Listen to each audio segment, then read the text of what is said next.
Eh bien salut à tous, j'espère que vous allez bien. On se retrouve dans une toute nouvelle vidéo et comme la dernière vidéo que j'ai faite sur Amazon, n'hésitez pas à aller la voir, nous allons découvrir Theotech Studio et notamment ce petit mini-jeu sur les aventures de Saint Paul.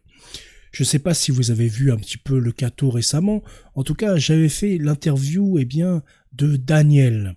Daniel, qui est donc le fondateur du studio Theotech Studio et qui développe actuellement ce petit jeu pour la famille. Donc, pour vous présenter un tout petit peu qu'est-ce que ce studio-là, eh bien, je vais vous lire rapidement les réponses de Daniel à mes questions durant un petit entretien. Après ça, eh bien, je vais vous faire découvrir par un petit gameplay, eh bien, ce jeu catholique. Alors, Theotech est l'association de deux mots grecs. Théo qui signifie Dieu et tech pour la racine de technologie. En somme, la technique, l'art au service de la gloire de Dieu. La création de jeux vidéo chrétiens est partie d'un constat simple. À quoi puis-je faire jouer mes enfants en toute sérénité? Et ça, c'est un constat qui est très juste, puisque à l'heure actuelle, il n'y a pas énormément de jeux pour enfants. Enfin, du moins pour jeunes enfants chrétiens. Aujourd'hui, on voit plein de nouveaux jeux gore, ésotériques, avec des sorciers ou un message douteux. Il y a évidemment aussi plein de jeux adaptés aux enfants, mais qui ne portent pas un message chrétien. En regardant les jeux chrétiens existants, il y a malheureusement peu de choix. Donc c'est ce que je disais juste à l'instant. C'est dommage, car le christianisme a inspiré tous les grands maîtres en peinture, en musique, en théâtre ou en architecture, mais le domaine des jeux vidéo est encore à investir pour parler chrétien. Pour toutes ces raisons, j'ai voulu me lancer dans ces développements en parallèle de mon travail. Donc Daniel, qui est catholique, vous allez le voir un tout petit peu plus bas, êtes-vous catholique? Je suis catholique, a décidé donc de se lancer dans ce projet de créer des jeux pour les enfants ou pour toute la famille, et afin que les messages soient catholiques chrétiens. Et dans la même occasion, ça permet de faire apprendre aux enfants par un moyen ludique la Bible, les apôtres, la vie de Jésus, etc., etc. Donc, à l'heure actuelle, comme il m'a répondu, il est seul dans son studio, mais il va pouvoir s'agrandir, comme il le dit. Tout va dépendre un petit peu, de comment son jeu va être reçu par le public et dans l'avenir, par rapport au financement, etc. Et il travaille donc au développement du gameplay, à la programmation, à la création des personnages, à trouver des ressources déjà existantes sur Internet en veillant à ce qu'elles soient adaptées dans le même style artistique, ainsi qu'à la communication et la diffusion du jeu. J'ai aussi la chance d'avoir un réseau d'amis qui ont testé plusieurs fois le jeu pour l'améliorer de manière itérative. Et donc, Les Aventures de Saint Paul n'est pas son premier jeu, il a déjà développé des petits projets, des petits jeux, il a également participé au Game Jams. Une Game Jams est un événement où les participants essaient de créer un jeu à partir de zéro, donc voilà ce genre d'événement. Pourquoi avoir choisi de débuter avec l'histoire de Saint Paul? Je ne sais pas vraiment l'expliquer. J'ai trouvé Saint Paul intéressant car il était d'abord ennemi puis ami du Christ. Cette dualité et sa conversion en font un personnage percutant. Combien de temps il faut pour terminer votre jeu? Et quelle en est la durée de vie? Eh bien donc Daniel nous répond que c'est un jeu qui est rejouable. À chaque partie, les obstacles sont différents, ce qui crée une toute nouvelle ville. La technique s'appelle la génération procédurale. Chaque obstacle est choisi au hasard tout en respectant certaines règles de cohérence entre les obstacles. Durant mes playtests, certains joueurs ont mis jusqu'à 20 minutes de jeu pour arriver à la fin. Donc je suppose également que ce sont des amis ou des joueurs adultes. Je ne pense pas qu'il ait fait essayer son jeu à des enfants. Donc pour les enfants, je pense que le temps sera un peu plus long et ils vont pouvoir passer un petit peu de temps à essayer de sauter, vous allez voir, sur les immeubles pour récupérer les croix. Ça ne sera pas des pièces comme dans Mario, mais ça sera des croix. Comment prévoyez-vous de gérer les mises à jour et les ajouts de contenu? Absolument, le jeu a déjà connu plusieurs mises à jour pendant son développement. Je continuerai d'organiser des sessions de tests pour recueillir des retours et améliorer le jeu. Si les joueurs sont enthousiastes, de nouveaux épisodes de la vie de Saint Paul pourraient être ajoutés. Le jeu offrira-t-il une diversité de décors? Donc comme c'est procédural comme il l'a dit, ça garantit qu'il y ait une variété de décors à la rejouabilité. Combien d'ennemis différents? Le nombre et le type d'ennemis peuvent varier à chaque partie avec des comportements et des niveaux de difficulté adaptés. Donc vous allez avoir 2 modes de difficulté. Comment avez-vous financé ce projet? Le projet est financé sur mes propres fonds. Je souhaite que les jeux restent gratuits pour être accessibles au plus grand nombre et pour diffuser le message chrétien. À l'avenir, je pourrais envisager un financement participatif ou bien des partenariats. Donc partenariat, en aucun cas c'est un partenariat là. Je fais une vidéo ainsi que j'ai fait cet entretien pour aider ce genre d'initiative que je trouve vraiment très sympa pour les enfants. Même si les Aventures de Saint Paul représentent un projet ambitieux, avez-vous d'autres projets en développement? Oui, l'idée de créer plusieurs jeux variés pour toute la famille. Alors n'hésitons pas à le soutenir. Alors, quelque chose de très important.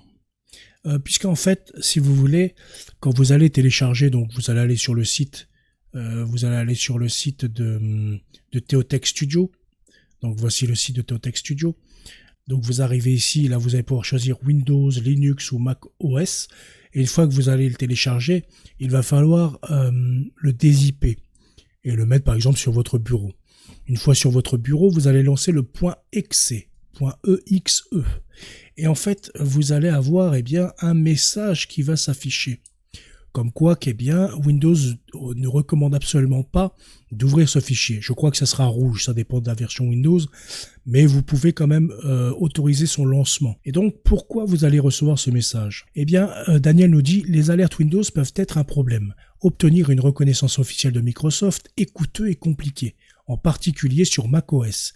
Microsoft propose donc une certification en échange d'un paiement, ce qui distingue les logiciels certifiés aux autres. Je ne serai pas offensé si vous choisissez de scanner le fichier. Donc, avant même qu'il réponde, avant de télécharger, enfin dès que je l'ai téléchargé, j'avais scanné déjà tout le fichier, tout le .exe et tout ce qu'il y avait dans le fichier zip. Donc, moi, j'ai eu aucune menace. Enfin voilà, j'ai rien trouvé dedans, donc il n'y a pas de problème.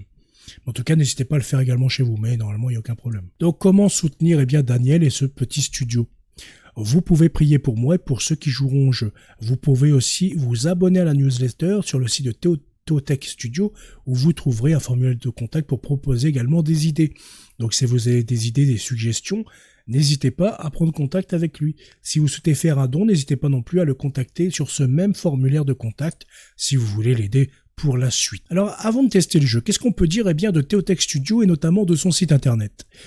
Le petit problème qui me gêne, c'est qu'en fait, Theotech Studio a un site gratuit. C'est-à-dire, avec un compte Google, nous pouvons créer un site Google rapidement. Et donc, son site est tiré de Google. Donc ça fait pas professionnel. Pour ma part, j'estime que le minimum, c'est d'avoir un site avec un nom de domaine avant de lancer un truc. Bon, après, je comprends que financièrement, c'est peut-être très très dur pour Daniel, ce que j'entends très bien. Mais ça manque de professionnalisme, vous voyez. Étant donné que même pour la newsletter, ça renvoie sur un nouveau site avec Mailchimp. Donc il va falloir aller sur un deuxième site avec le module de Mailchimp. Pour le contact, c'est pareil.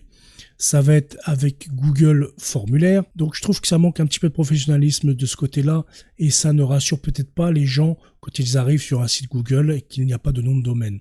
En tous les cas, voilà. Là, c'est que le début aussi. Attention, c'est vraiment un prototype, on va dire. C'est un jeu, c'est un jeu, mais bon, c'est un mini-jeu. Alors maintenant, passons à ce jeu, Les Aventures de Saint Paul, le nouvel apôtre. Une fois que vous avez lancé le .exe, vous arrivez ici. Donc là, j'ai mis sur silence. On peut remettre un petit peu de son, puisque ce sont des musiques qui sont libres de droit, donc il n'y aura certainement pas de problème avec YouTube. Vous arrivez, vous pouvez choisir les langues anglais, français, espagnol, allemand, chinois, arabe ou russe. Donc voilà, dans les options, qu'est-ce qu'on a? On a donc pour mettre le mode silencieux, pour changer le volume. Dans la vidéo, nous pouvons mettre en plein écran, où nous pouvons mettre la résolution que j'avais mise ici pour que tout le monde puisse voir. Vous avez également l'anti-crénelage, donc soit on le désactive pour que ce soit plus rapide et pour que les textures soient moins belles. Voilà, vous pouvez mettre 2 fois, 4 fois, 8 fois, bref. Ça dépend de votre PC, mais en principe pour ce petit jeu-là, ça va pas être très gourmand. Le jeu, nous pouvons le réinitialiser pour recommencer une partie toute vierge. Niveau contrôle, vous retrouvez tout ce qu'il y a dans tous les autres jeux. Action E, entrée, gamepad, etc. si vous voulez changer la configuration. Alors retour, maintenant nous allons jouer. Comment veux-tu jouer? En facile, les Romains vont doucement et les obstacles restent les mêmes à chaque fois que tu recommences. Que tu dois recommencer, excusez-moi. En difficile, les Romains vont plus vite. Il y a plus d'obstacles et ils sont nouveaux à chaque essai. Donc en fait, la génération procédurale ne fonctionne apparemment que sur le mode facile. Donc nous allons voir déjà le mode facile. Donc on arrive, on débarque ici. On peut faire du double saut, voilà, double saut. On peut sauter aussi sur les palmiers.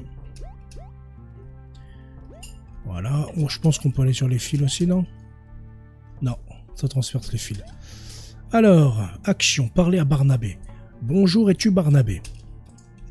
Oui, c'est moi, tu es bien Saul. Je m'appelle Paul désormais. Je préfère que le nom de Saul appartienne au passé, lorsque je chassais les chrétiens. J'ai appris que tu as vu Jésus t'apparaître sur le chemin de Damas.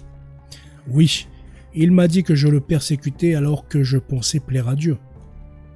J'imagine le choc. C'est peu dire, je veux rencontrer les apôtres pour les aider et réparer mes terribles actions. Pierre est ici à Jérusalem, mais il se cache car les Romains veulent attraper les chrétiens. Tu peux passer par les toits pour le rejoindre, ce sera plus discret, mais prends garde à ne pas tomber, c'est haut. Si tu es coincé, tu peux sauter sur la tête d'un garde et l'assommer.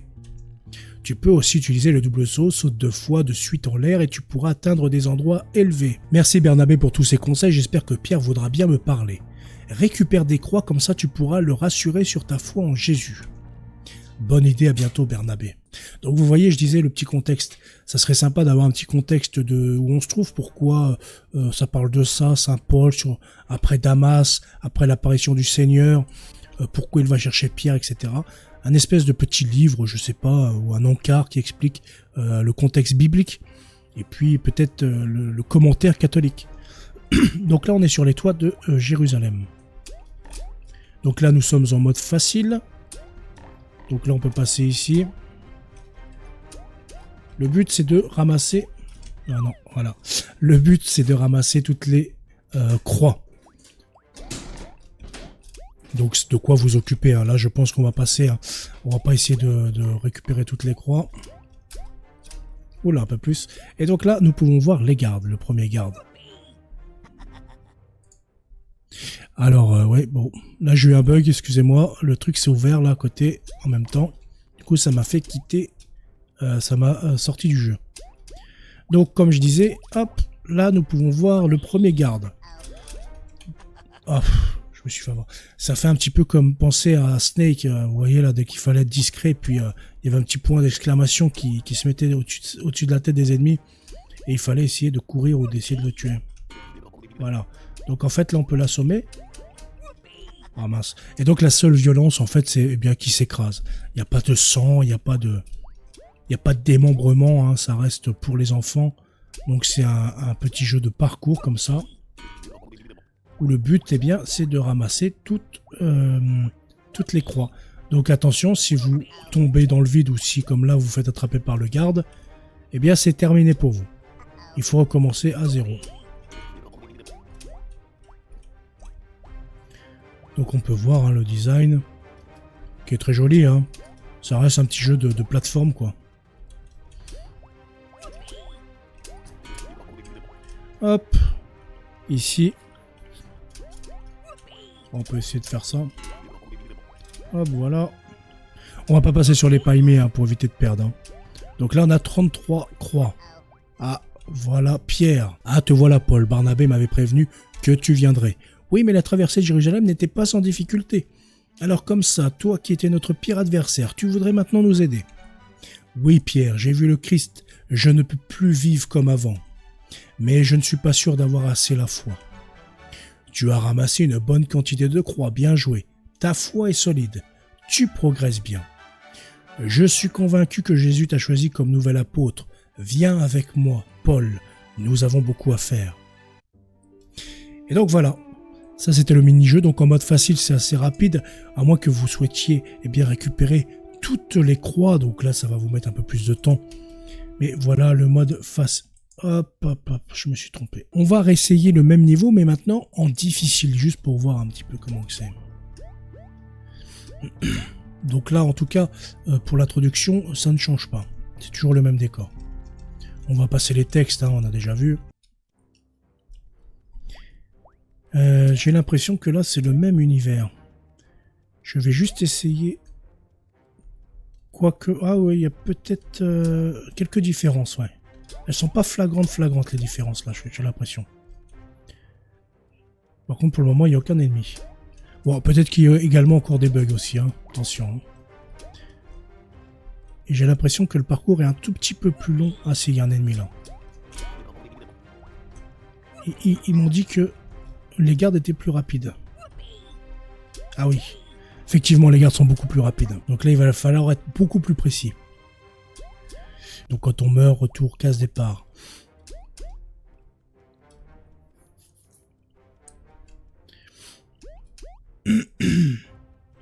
Hop. On va passer par là, comme tout à l'heure. Ou alors, on va passer par là aussi. Donc, espace pour le double saut. Vous appuyez 2 fois, ça vous double saute. Ça, c'est un peu compliqué sur le palmier, là. On va passer là-bas. On va jouer la sécurité. Hein. Alors, on est obligé de passer là.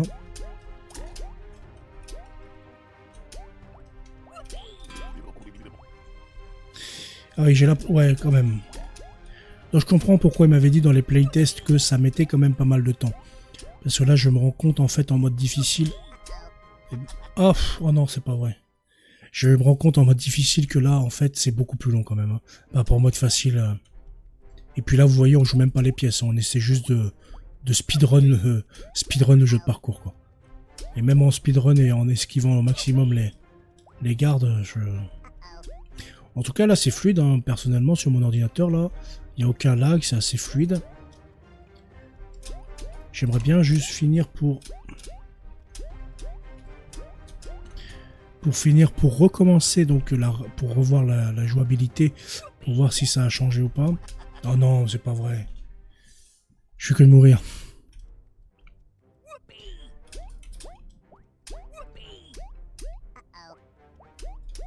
Allez, c'est reparti. Et là, par contre, il y avait beaucoup plus d'ennemis, là, j'ai l'impression. Parce que vous voyez, au début, là, quand j'avais fait la première partie, il y avait moins d'ennemis. Et là, j'en ai vu un peu plus. Par contre, ce petit chemin là, je trouve que c'est le même. Donc, est-ce que ça compte pour la rejouabilité quand on meurt? Ou est-ce que c'est vraiment, il faut finir le jeu pour qu'il y ait une rejouabilité? Enfin, pour qu'il y ait cette procédure en place. Un peu plus, on est chaud là. Allez hop, on essaie ça. Bon, on est bientôt arrivé là, il faut pas que je meure. Hein. Ah, ça y est. Ah, te voilà, Paul Barnabé m'avait prévenu que tu viendrais. Oui, ça on avait déjà vu. Donc, pas de changement par rapport à la difficulté. En tout cas, on va rester juste le mode difficile, juste pour voir là. Parce que je pense du coup, ça va sauvegarder à mon avis. Déjà, je vais juste regarder. Alors, ici on arrive, on a ça. On a ça avec un ennemi. Hop, on va essayer de se remémorer. Là, on revient. Oui, ça a changé. Hein. Vous voyez, parce qu'il y avait une maison juste à côté là avec le garde. Là, maintenant, c'est un palmier. Donc il y a quand même des petits changements, peut-être pas flagrants, c'est peut-être pas flagrant pour le moment, mais en tout cas, on voit quand même des petits changements à chaque fois qu'on meurt, donc en fait. On n'a pas besoin de finir le jeu à chaque mort, parce que là, si on rechute et qu'on revient, vous voyez, ça a changé. Donc en fait, voilà, c'est toujours plus... Ouais, c'est sympa, je pense. C'est une bonne expérience, je pense. Si vous souhaitez jouer avec vos enfants, eh bien, je pense que ça prend en compte la manette. Je n'ai pas demandé sur la comptabilité eh bien des manettes Xbox pour PC ou manettes de PC, etc. Donc ça, il faudrait peut-être voir, lui envoyer un mail ou essayer par vous-même. En tout cas, voilà pour ce petit jeu. Hein. J'espère que ça change un petit peu de l'ordinaire. Vous avez tout le temps l'habitude de voir des vidéos, machin. Au moins là, ça change un petit peu. On fait un peu de jeux vidéo. Et s'il y a d'autres jeux comme ça qui sont catholiques ou chrétiens, je les essaierai également. Mais bon, c'est assez rare quand même. Hein. Ah, c'est compliqué quand même. Hein. Enfin voilà, n'hésitez pas à l'essayer par vous-même. J'espère que cette vidéo vous aura plu. Je vous souhaite une très bonne journée et à bientôt. Salut!